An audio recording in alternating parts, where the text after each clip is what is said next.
नमस्कार दोस्तों, कैसे हो आप सब लोग। मैं रवि आपका स्वागत करता हूं आपके यूट्यूब चैनल सरकारी जॉब अलर्ट पे। दोस्तों, आज का वीडियो बहुत खास रहने वाला है क्योंकि जो राजस्थान अधीनस्थ बोर्ड है, राजस्थान कर्मचारी चयन बोर्ड है, उन्होंने एक नोटिफिकेशन निकाला है और वो नोटिफिकेशन रहने वाला है बेस्ड किसके ऊपर, सीईटी स्नातक स्तर। ठीक है दोस्तों, अब सब लोग इस चीज को सुनते ही पहचान गए होंगे कि कौन सा नोटिफिकेशन है। तो जो नोटिफिकेशन आज का रहने वाला है वो है पटवारी का। ठीक है दोस्तों, पटवारी जो कि आपकी सीईटी स्नातक स्तर के लेवल पे रहने वाली है। हाल ही में जो सीईटी स्नातक स्तर है उसका रिजल्ट जारी कर दिया गया है। अब जो कैंडिडेट स्नातक स्तर में पास हो गए हो सीईटी में, तो दोस्तों वो एलिजिबल हो गए हैं पटवारी के फॉर्म भरने के लिए और अधीनस्थ बोर्ड ने पटवारी की वैकेंसी भी निकाल दी है। तो दोस्तों, पटवारी वैकेंसी में कौन एलिजिबल होगा और क्या क्या क्राइटेरिया है एलिजिबिलिटी के, एज का, क्वालिफिकेशन का, साथ में और क्या महत्वपूर्ण बिंदु दिए गए हैं, इन सभी मुद्दों के बारे में one by one, point two point बातें करेंगे। तो दोस्तों, आ जाइए, जुड़ जाइए हमारे चैनल से, चैनल को सब्सक्राइब कीजिए और साथ में बेल आइकन दबाइए और वीडियो अच्छे लगे तो लाइक जरूर कीजिए और साथ में ज्यादा से ज्यादा वीडियो को शेयर कीजिए, जिससे जो भी स्टूडेंट सीईटी स्नातक स्तर में पास हुए तो वो भी इस फॉर्म में अप्लाई करे।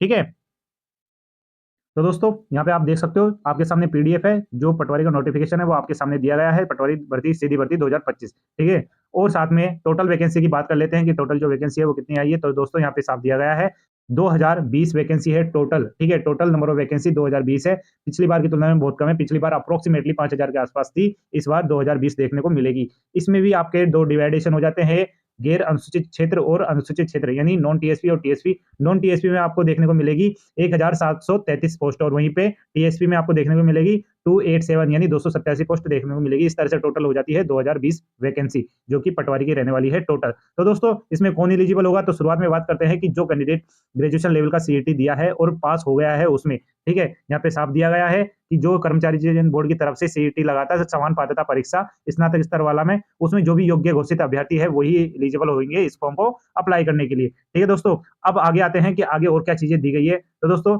यहाँ पे आप साफ देख सकते हो, जो समान पात्रता परीक्षा है यानी सीईटी है, ठीक है, उसका जो परिणाम है वो जारी कर दिया गया था 12 फरवरी 2025 को, यानी अभी हाल ही में जारी किया है। एक तो सीईटी स्नातक स्तर और एक आपके जो 10+2 लेवल है, दोनों का ही जो रिजल्ट है वो अभी जारी किया है। तो दोस्तों फॉर्म अप्लाई करने के वक्त आपको मेरिट कम प्रेफरेंस भरनी होगी, यानी आपका जो जिले हैं वो भरने होंगे। उसी के आधार पर लास्ट में अगर आपका सिलेक्शन होता है मेरिट में, तो आपको जो मेरिट आपकी जो प्रेफरेंस होती है उसी के अकॉर्डिंग आपका जो डिस्ट्रिक्ट है वो आपको मिलेगा। ठीक है दोस्तों, अब आगे आते हैं। आगे यहाँ पे दोस्तों फर्स्ट बात करते हैं आवेदन प्रक्रिया। तो दोस्तों, ऑनलाइन एप्लीकेशन फॉर्म है, ऑनलाइन सारे आवेदन होंगे। ठीक है, यहाँ पे शुरुआत करते हैं कि आपको क्या क्या किस किस तरह से आपका फॉर्म अप्लाई होगा। ठीक है, आप यहाँ पे देख सकते हो ऑनलाइन पोर्टल है जो कि आपकी आरएसएसबी की साइट है। ठीक है, यहाँ पे लिंक दिया गया है, इस लिंक पे आप क्लिक कर सकते हो और क्लिक करने के बाद में आपको ऑप्शन दिखाई देगा रिक्वायरमेंट एडवर्टाइजमेंट। ठीक है, इस टाइप का लिखा हुआ दिखाई देगा। तो उसके बाद में आपको मिलेगा अप्लाई ऑनलाइन लिंक, इस पे जब क्लिक करोगे तब आपके सामने फॉर्म ओपन हो जाएगा। या फिर इसके अलावा आप डायरेक्ट आ सकते हो एसएसओ पोर्टल पे। ठीक है, आपकी एसएसओ पोर्टल होती है, लिंक ये है। ठीक है, उसमें आप जब लॉगिन करते हैं, आपका ईमेल, आपका एक यूजर आईडी और पासवर्ड होता है, उससे आप लॉगिन करोगे। लॉगिन करने के बाद में आपको काफी सारी एप्स दिखाई देगी, उसमें आपको एक एप्स है सिटीजन एप्स G2C। ठीक है, उस पे क्लिक करना है, उसमें आपको एक एप्लीकेशन देखनी है रिक्वायरमेंट पोर्टल नाम से। जब उस पे आप क्लिक करोगे, रिक्वायरमेंट पोर्टल पे क्लिक करने के बाद में आपका एक डैशबोर्ड ओपन हो जाएगा, जिसमें आपकी जो प्रोफाइल संबंधित है, ठीक है, वो सारी आ जाती है। आपका जो पिछले आपने कितने फॉर्म भर रखे हैं आपके और क्या-क्या रिजल्ट आए हुए हैं, वो सारी चीज़ें आपके डैशबोर्ड में दिखाई देती है। तो दोस्तों, उसी के साइड में आपको दिखाई देगा अप्लाई नाउ का, जिसमें आपका जो नाम है पटवारी सीधी भर्ती 2025 वो दिखाई देगा। अप्लाई नाउ करना है, उसके बाद में आपका सारा प्रोसेस है जो ऑनलाइन एप्लीकेशन फॉर्म का वो शुरू हो जाता है। ठीक है दोस्तों, अब बात करते हैं ओटीआर की। ठीक है, यहाँ पे ओटीआर दिया गया है। तो दोस्तों, जो कैंडिडेट पहली बार इसमें एसएसओ पोर्टल में लॉगिन कर रहे हैं, यानी उन्होंने कभी अप्लाई नहीं करा किसी फॉर्म के लिए, वो फर्स्ट टाइम पे एसएसओ पोर्टल पे आए हैं और लॉगिन आईडी जनरेट कर रहे हैं, तो दोस्तों उनको लॉगिन आईडी जनरेट करके वो ओटीआर की प्रोसेस पूरी करनी होती है। तो दोस्तों, ओटीआर की प्रोसेस में कुछ नहीं होता, आपका जो मेन डाटा होता है, ठीक है, आपका नाम, पापा का नाम, मम्मी का नाम और सारी चीजें जो आपकी डीओबी है वो सारी चीजें फिल होती है। आपका जो डाटा है एसेंशियल, वो सारी चीजें भर देने के बाद में आपका पेमेंट होता है। पेमेंट जैसा अभी पता है वन ओटीआर है, यानी वन टाइम रजिस्ट्रेशन होता है और उसी में ही आपका वन टाइम पेमेंट मांगा जाएगा। ठीक है, जो भी आपकी जो कैटेगरी है वो कैटेगरी वाइज अलग अलग अपनाया जाता है। ठीक है दोस्तों, उसके बारे में बता दूंगा कि क्या फीस लगती है कैटेगरी वाइज में। ठीक है, इसमें बाद में दोस्तों जब एप्लीकेशन फॉर्म भरे होंगे तो उस टाइम पे आपका जो सीईटी ग्रेजुएशन लेवल वाला है, उसमें आपका जो आवेदन क्रमांक है वो फिल मांगा जाएगा, तो उसको आपको वहाँ पे फिल करना पड़ेगा। ठीक है, और वहाँ पे वो अगर वेरीफाई कर लिया जाता है तो उसके बाद में जो प्रोसेस है वो आगे नेक्स्ट करते जाना है और पूरी करते जाना है। आपको इसमें जो फोटो लगेगी वो 1 महीने से ज्यादा पुरानी नहीं होनी चाहिए। साथ में कोई विजिबल बॉडी मार्क होना अनिवार्य है, यहाँ पे देख सकते हो अनिवार्य। ठीक है, इसके बाद में दोस्तों आपका जो टीआर है या एसएसओ पोर्टल है, उसमें आपको आपका आधार है वो पूरा वेरीफाई करना होगा, वो ओटीआर का पूरा प्रोसेस पूरा करना होगा। ठीक है, इसमें अलग अलग तरीके से ओटीआर का पूरा प्रोसेस है वो पूरा होता है। ठीक है, और अगर कोई किसी को कैंडिडेट को प्रॉब्लम आती है तो वो कमेंट कर सकता है, पूछ सकता है, मैं उसको पूरा क्लियर बता दूंगा। ठीक है दोस्तों, इसके आगे जो जानने की जरूरत है उसके आगे आते हैं। तो दोस्तों जैसे कि मैंने बताया कि आपका जो वन टाइम रजिस्ट्रेशन है, यानी वो एक बार पंजीयन शुल्क है। शुल्क की बात कर लेते हैं कि शुल्क किस तरह से लिया जाएगा। तो दोस्तों सामान्य वर्ग, ठीक है, यानी आपकी जनरल कैटेगरी है, यूआर, ठीक है, अनरिजर्व, उसमें और साथ में क्रिमिनल जो कैटेगरी है, क्रिमिनल में कौन कौन आता है, अन्य पिछड़ा वर्ग और अति पिछड़ा वर्ग, ठीक है, उनकी जो फीस है जो वन टाइम रजिस्ट्रेशन में लगेगी वो 600 लगेगी।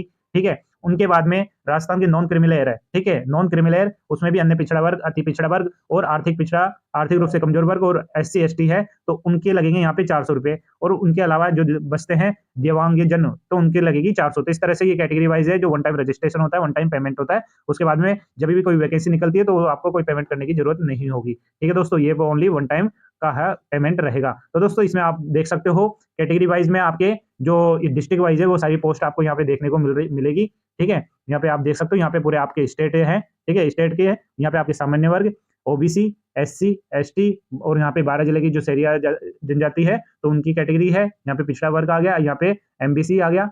ठीक है, ये पूरे आपके डिस्ट्रिक्ट वाइज और डिस्ट्रिक्ट के सामने आपकी कैटेगरी वाइज में भी, और कैटेगरी के अंदर में आपकी मेल, फीमेल, विधवा, ठीक है, और डिवोर्स, वो सारी चीजें कैटेगरी करके वो सारी आपकी डिटेल है पोस्ट की, वो बटी हुई है कि किस कैटेगरी में कितनी कितनी पोस्ट दी गई है। तो दोस्तों इन्हीं को ध्यान में रखे, क्योंकि जब आप अपना ऑनलाइन एप्लीकेशन फॉर्म फिल कर रहे होंगे तो उस टाइम आपको प्रेफरेंसी देनी होगी। तो प्रेफरेंसी को किस तरह से भरे, तो दोस्तों आपको सबसे पहले अपनी कैटेगरी देखनी है। कैटेगरी में आप अगर मेल है तो मेल की कट ऑफ, मेल की पोस्ट देखनी है, और फीमेल है तो फीमेल, उस हिसाब के आपको आपके अपने डिस्ट्रिक्ट है वो सेलेक्ट करने होंगे, प्रायोरिटी देनी होगी।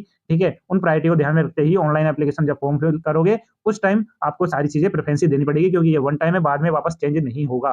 ठीक है दोस्तों, ये क्लियर है, बाद में वापस प्रेफरेंसी चेंज नहीं होगी एक बार फिल होने के बाद में। तो दोस्तों यहाँ पे पूरे डिस्ट्रिक्ट है, डिस्ट्रिक्ट के सामने पूरा दिया गया है। पहले जो ये दी गई तो पोस्ट सारी, इसमें आपका पूरा नॉन टीएसपी था, यहाँ पे टीएसपी की सारी कैटेगरी है, उसके अकॉर्डिंग सारी पोस्ट बटी हुई है। ठीक है दोस्तों, अब आते हैं, ये तो थी पोस्ट जो कि डिस्ट्रिक्ट वाइज और कैटेगरी वाइज बटी हुई थी। इसके अलावा देखते हैं और क्या चीजें हैं जो आपको जानने की जरूरत है, फॉर्म फिल करने से पहले आपको जानने की जरूरत है। ठीक है दोस्तों, इसके आगे आप देख सकते हो, यहाँ पे आप देख सकते हो उत्कृष्ट खिलाड़ी के पदों है, तो यानी अगर कोई कैंडिडेट स्टेट, डिस्ट्रिक्ट या फिर नेशनल चैंपियन रहा हो किसी भी खेल से संबंधित, तो दोस्तों वो भी पूरा डाटा इसमें फिल कर सकता है। ठीक है दोस्तों, यहाँ पे पूरा चीजें दी गई है, आपको साफ देखने को मिल सकता है। ठीक है, इसके लिए आप पूरा डिटेल पढ़ना चाहते हो तो इस पीडीएफ को मैं हमारे टेलीग्राम ग्रुप में शेयर कर दूंगा, आप हमारे टेलीग्राम ग्रुप को ज्वाइन कर सकते हो, जिसका लिंक हमारे वीडियो के डिस्क्रिप्शन बॉक्स में दिया गया है। ठीक है दोस्तों, अब आगे आते हैं दोस्तों, आगे और क्या चीजें दी गई है जो आपको जानने के लिए जरूरत है। ठीक है दोस्तों, इसमें वेतन की बात कर लेते हैं, जो आपको जानने की बहुत इच्छुक रहती है, सब जानना चाहते हैं। तो पटवारी के लिए जो आपकी सैलरी है वो कितनी होती है, तो दोस्तों यहाँ पे पे मैट्रिक्स दिया गया है L5। ठीक है, L5 का पे मैट्रिक्स दिया गया है। तो दोस्तों जो कैंडिडेट जानता है कि L5 मैट्रिक्स में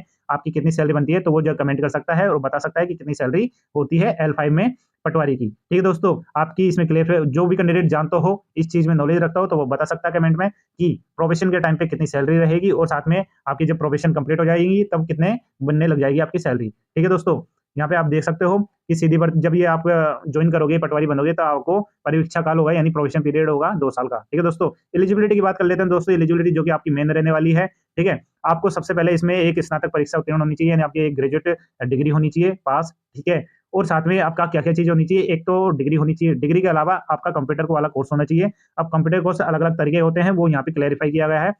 किसी भी अगर स्टूडेंट ने निल्ट, न्यू दिल्ली द्वारा, निल्ट संस्थान है, ठीक है, अगर उस संस्थान द्वारा ओ लेवल का, ठीक है, ओ लेवल का या उससे हाई सर्टिफिकेट कोई कोर्स है कंप्यूटर रिलेटेड, तो वो मान्य है। ठीक है, या फिर आपके इलेक्ट्रॉनिक्स विभाग द्वारा एक डिपार्टमेंट है, यानी संस्थान है DOEACC, यानी department of electronics accreditation, government of India, अगर उनके द्वारा जो जारी होते हैं कोर्स, उनके ओ लेवल या उससे हाई सर्टिफिकेट वाले अगर वो सर्टिफिकेट है आपके पास, तो वो आप एलिजिबल हो। ठीक है दोस्तों, इसके अलावा अगर आपने ITI कर रखी है कोपा से, या फिर कोर्स कर रखा है DPCS, यानी data preparation and computer software.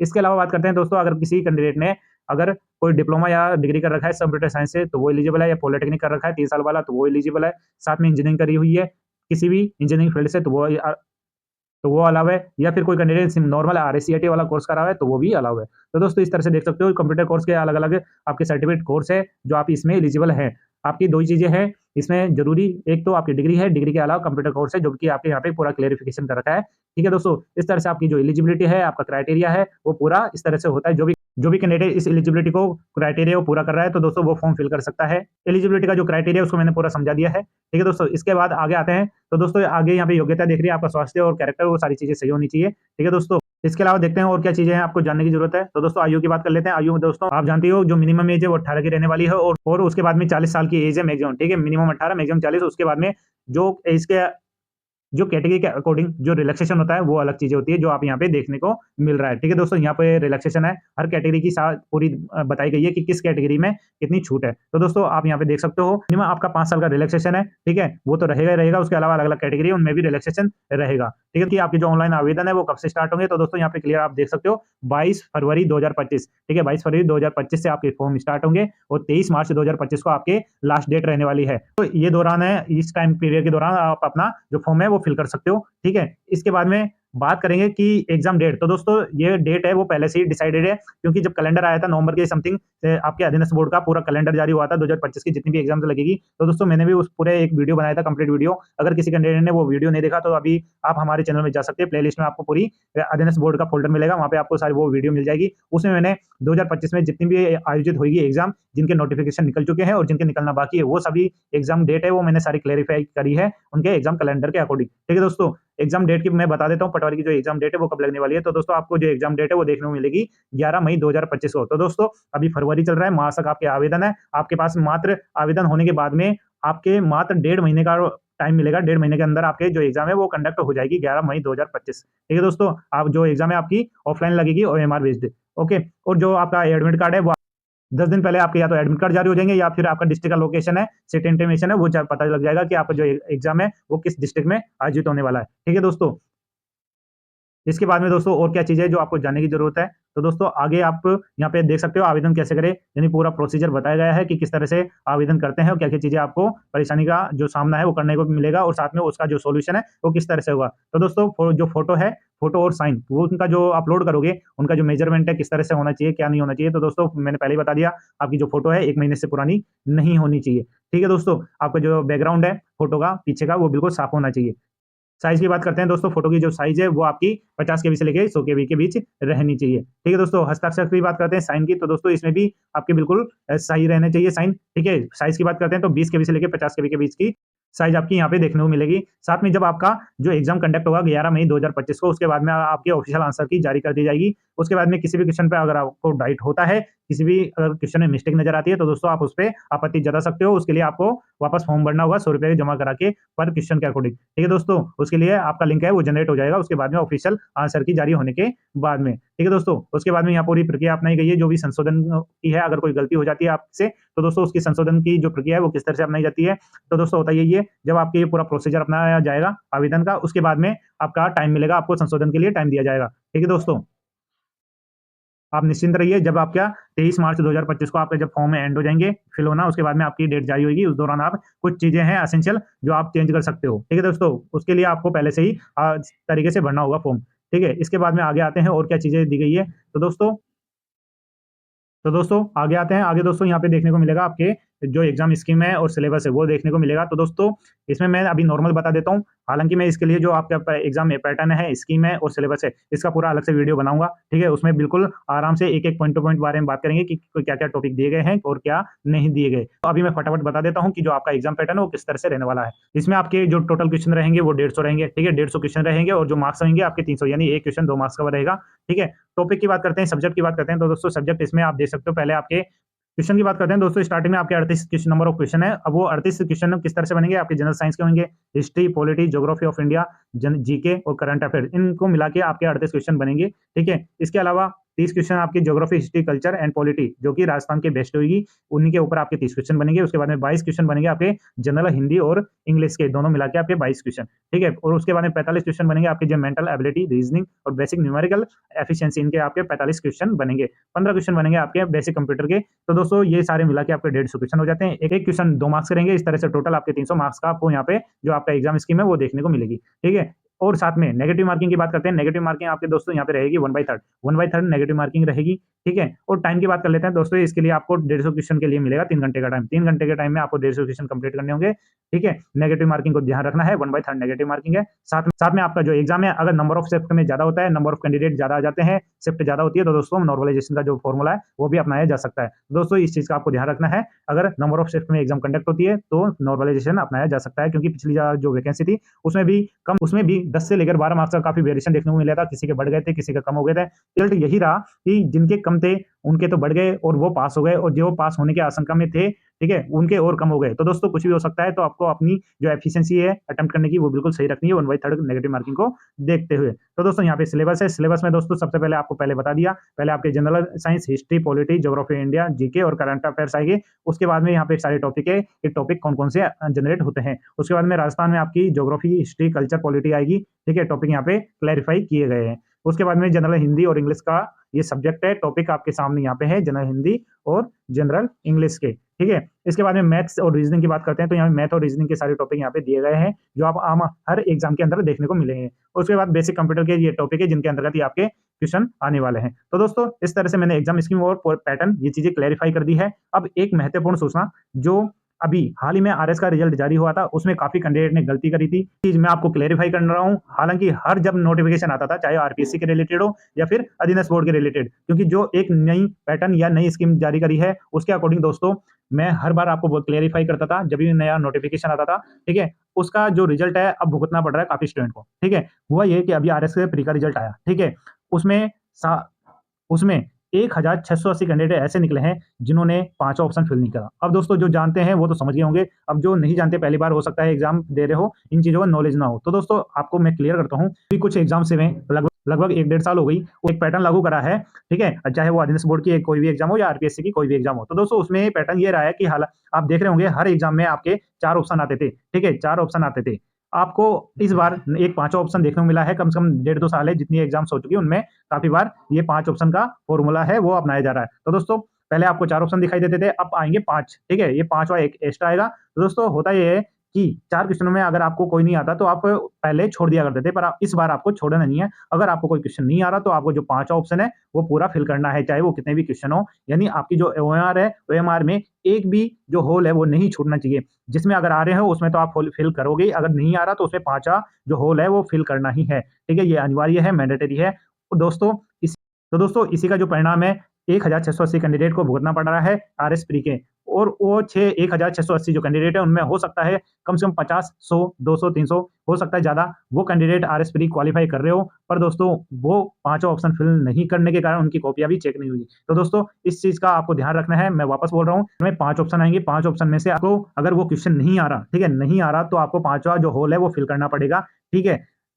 तो दोस्तों इस चीज को ध्यान रखना है, ठीक है, क्योंकि बहुत जो कैंडिडेट है जो परिणाम भुगत रहे हैं इस चीज का, ठीक है। अब दोस्तों चीजें और क्लेरिफाई कर देता हूँ कि सपोज दैट ये है 150 क्वेश्चन, ठीक है, पटवारी में 150 क्वेश्चन आएंगे, आरएस में भी 150 क्वेश्चन थे। तो दोस्तों 10% तक, 10% कितना होता है, 15। तो दोस्तों 15 क्वेश्चन तक मान लो आपने ओएमआर का जो 5वां क्वेश्चन है, 5वां होल है वो फिल नहीं करा, वहां तक भी स्टूडेंट को दिक्कत नहीं आती, वहां तक भी आपके वो जो 1/3 है वो कटते जाएंगे, ठीक है। यानी आपके मान लो 15 क्वेश्चन है, उन वो आपके 5 नहीं आ रहे, 15 क्वेश्चन आपने ऐसे छोड़ दिए, 5वां ऑप्शन है वो फिल नहीं करा, ठीक है, वहां आपको उसका जो परिणाम है वो तो भुगतना पड़ेगा, 1/3 नेगेटिव मार्किंग कट जाएगी, ठीक है।